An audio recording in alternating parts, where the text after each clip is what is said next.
अरे क्यों रो रहा है मेरे बाप, क्यों रो रहा है? प्लीज चुप हो जा, शांत हो जा प्लीज। इसने लास्ट टाइम खाना कब खाया था? मुझे नहीं पता, तूने खिलाया था। क्या? इसका मतलब ये 3 दिन से भूखा है। स्ट्रेस मत ले, नो स्ट्रेस ड्राइव मारते हैं। नो स्ट्रेस ड्राइव मारते हैं।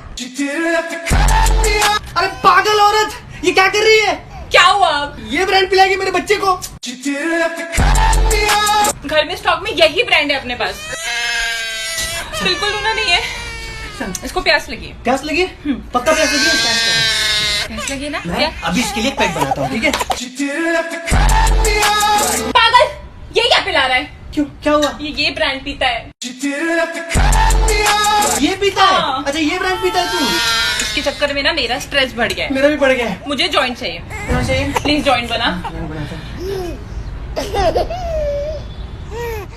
जॉइंट पिएगा?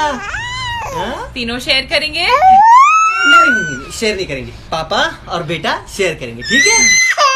नहीं। 3 इंडिविजुअल। इंडिविजुअल। 3 बना 3। जॉइंट फैमिली है हम, है ना?